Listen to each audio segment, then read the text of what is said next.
시청자 여러분 안녕하십니까? VOA 뉴스투데이 시작합니다. 미국 국무부는 한반도의 완전한 비핵화 목표를 재확인하면서 미국은 북한을 향해 어떤 적대적 의도도 갖고 있지 않다고 밝혔습니다. 국무부 대변인실 관계자는 12일 미국이 적대적이지 않다고 믿을 근거가 없다는 북한 김정은 국무위원장의 최근 연설에 대한 VOA의 논평 요청에 우리는 전제 조건 없이 북한과 만나 진지하고 지속적인 외교에 관여할 준비가 돼 있으며 북한이 우리의 제안에 긍정적으로 반응하길 희망한다며 이 같은 기존 입장을 거듭 밝혔습니다. 그러면서 미국의 정책은 북한과 진지하고 지속적인 외교를 추구하는 잘 조율되고 실용적인 접근법을 요구한다면서 이는 미국과 우리의 동맹, 해외 주둔 군대의 안보 증진에 실질적인 진전을 이루기 위한 것이라고 밝혔습니다. 또 북한의 대량 살상무기 WMD와 탄도미사일 프로그램은 국제 평화와 안보 그리고 세계 비확산 체제에 위협이 된다며 미국은 북한을 억제하고 도발이나 무력 사용을 방해하며 가장 위험한 무기 프로그램에 도달하는 것을 제한하고 무엇보다도 미국과 동맹국을 안전하게 지키는 데 중요한 관심을 갖고 있다고 설명했습니다. 국방부의 존 커비 대변인도 이날 정례 브리핑에서 김 위원장 연설에 대한 논평 요청에 한반도의 긴장 완화와 북한의 비핵화를 확실히 하기 위해 바이든 행정부의 조율된 외교적 노력을 계속 지지하며 동시에 한국과의 동맹이 철통 같고 강력한 상태로 유지될 수 있도록 계속 확실히 할 것이라고 밝혔습니다. 북한에 장기간 억류됐다가 혼수 상태로 미국에 돌아와 숨진 오토 원비어 씨의 부모가 미국 재무부에 북한 자산에 대한 추가 공개를 요구한 것으로 확인됐습니다. 약 3천만 달러로 알려진 미국 내 북한 자산이 원비어의 부모에게 돌아갈지 주목됩니다. 함지아 기자가 보도합니다. 미국 재무부 해외자산통제실이 지난 7일 미국 법원에 제출한 보호명령 요청서입니다. 오토 원비어의 부모인 신디와 프레드 원비어 씨의 요구에 따라 미국이 압류한 북한 자산 내역을 알려줄 예정이지만 자칫 미국의 영업비밀법에 대한 위반일 수 있는 만큼 미국 법원이 이를 보호해달라는 내용입니다. 재무부에 따르면 원비어 씨 부부는 지난 5월 31일 변호인을 통해 해외자산통제실에 정보 제출용 소환장을 보냈습니다. 지난 3월 31일을 기준으로 미국 대통령 행정명령에 따라 차단된 북한 자산을 보유 중인 금융기관의 목록과 대북 제재 위반 등으로 자금이 차단된 기관들의 이름을 전달해 줄 것을 요구한 겁니다. 2019년 4월 29일 이후 재무부가 북한과의 거래를 허가한 기관들의 목록도 요청했습니다. 법원은 이번 보호명령 요청에 일부 절차상 하자를 이유로 승인을 반려했지만 조만간 해외자산통제실은 문제점을 보완해 다시 한번 요청서를 제출할 것으로 예상됩니다. 원비어 씨 부부는 지난 2018년 4월 아들 오토 원비어가 북한의 고문으로 사망했다며 미국 워싱턴 DC 연방법원에 소송을 제기했고 같은 해 12월 약 5억 달러의 승소 판결을 받은 후 북한 정부로부터 5억 달러를 회수하기 위해 전 세계에 흩어진 북한 자산을 계속 추적하고 있습니다.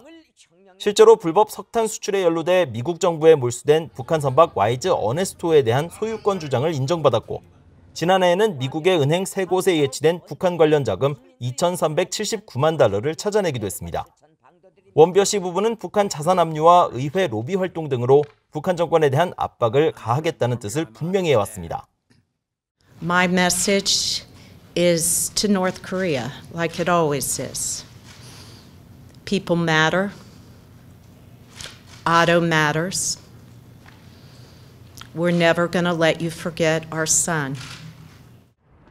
앞서 미국 재무부는 지난달 의회에 제출한 테러 자금 보고서를 통해 미국 정부가 동결한 북한 자산은 약 3,169만 달러라고 밝혀 이 가운데 어느 정도를 원비어 씨 부부가 회수할 수 있을지 주목됩니다.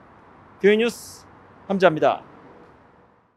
조 바이든 대통령이 2022 회계연도에 최대 12만 5천 명의 난민을 수용하겠다고 밝혔습니다. 특히 북한을 포함한 동아시아는 1만 5천 명이 배정됐는데요. 하지만 미국에 입국한 탈북 난민은 지난 1년 반 동안 단 한 명도 없고 앞으로 전망도 암울하다는 지적이 나옵니다. 김영권 기자가 취재했습니다. 조 바이든 대통령은 최근 토니 블링컨 국무장관에게 보낸 대통령 메모를 통해 이달부터 시작한 2022 회계연도의 난민 수용 상한선을 12만 5천 명으로 확대했습니다. 지역별로는 아프리카가 4만 명으로 가장 많고 근동 남아시아 3만 5천 명, 동아시아와 라틴 아메리카가 각각 15,000명, 유럽과 중앙아시아를 묶어 10,000명, 나머지 10,000명을 배정했습니다. 블링컨 국무장관은 성명을 통해 미국은 박해를 피해 탈출한 난민들에게 희망과 안전한 피난처를 제공해온 오랜 전통과 핵심 가치에 따라 강력한 난민 입국 프로그램 재건에 전념하고 있다고 밝혔습니다. 그러면서 미국은 2020 회계연도에 난민 지원 등 국제 인도적 지원에 105억 달러 이상을 제공했다며 미국에 재정착한 310만 명 이상의 난민들은 지역사회에 엄청난 사회적, 경제적, 문화적 공헌을 하고 있다고 강조했습니다. 바이든 행정부가 난민 입국 프로그램 재건을 강조한 건 전임 트럼프 행정부의 반이민 정책에 따른 대폭적인 난민 감소 때문입니다. 하지만 2021 회계연도에 입국한 난민은 11,411명으로 40여 년 만에 최저를 기록한 것을 볼 때 실제 목표 달성 여부는 불투명하다고 미국 언론들은 전망했습니다. 이런 가운데 19개월째 미국 입국이 전무한 탈북 난민들의 상황도 개선 기미가 없습니다. VOA가 국무부 난민 현황 보고서를 살펴본 결과 탈북 난민의 미국 입국은 지난해 2월 1명 이후 중단되었습니다. 2016년 10월에 시작한 2017 회계연도부터 5년간 입국한 탈북 난민은 20명으로 같은 기간 전체 미국 입국 난민 12만 9,501명의 0.015%에 불과했습니다. 2004년 미국 의회가 채택한 북한 인권법에 근거해 지금까지 미국에 정착한 탈북 난민은 모두 220명이며 한국 입국 탈북민은 약 3만 3천 명에 달합니다. 로버트 킹 전 국무부 북한인권 특사는 최근 대담 행사에서 북한 정권의 국경 감시 강화 등으로 탈북 난민 수가 급감했다고 지적했습니다. Part of the problem is that when Kim Jong-un came in, one of the things that he's done is progressively tighten the borders, increasing security on the borders and imposing stiffer penalties and fines against people. 미국 내 북한 인권 전문가들은 탈북 난민 수 감소의 배경으로 평균 2년 이상 걸리는 미국 입국 기간과 탈북 난민을 돕는 시민사회 단체에 대한 미국 정부의 소극적 지원 문제 등을 지적했습니다. 킹 전 특사는 탈북 난민들이 한국뿐 아니라 미국에도 중요한 기여를 하고 있기 때문에 최근의 상황은 유감스럽다면서 북한 주민들이 북한을 탈출할 기회를 얻도록 계속 도와야 한다고 강조했습니다. VA 뉴스 김영권입니다. 유엔 안보리 대북제재위원회의 제재 면제 승인 이후에도 국제기구들과 구호단체들의 다양한 지원 물품이 북한 당국의 국경봉쇄 조치로 여전히 대기 중인 것으로 파악됐습니다. 유엔 안보리 대북제재위원회가 홈페이지에 공개한 자료에 따르면 올해 들어 지금까지 제재가 면제된 사업 건수는 총 19건이며 이들 모두 제재 면제를 승인받았지만 아직도 물품이 북한에 반입되지 못해 면제 기한이 연장됐습니다. 제재 승인 물품은 유엔 아동기금의 자동차 2대와 부품, 산모와 여성보건에 필요한 긴급 지원 물품을 비롯해 미국 내 구호단체 조선의 그리스도인 벗들과 샘복지재단의 결핵치료와 엑스레이, 수출 장비, 태아 모니터 등이며 한국 구호단체 남북경제협력연구소의 아프리카 돼지열병 방역 관련 진단과 장비, 독일과 스위스의 코로나 대응 지원 물품 등입니다. 미국 국방부가 한국 전쟁에서 전사한 원주민 출신 미첼 레드 크라우드 상병의 공로를 재조명했습니다.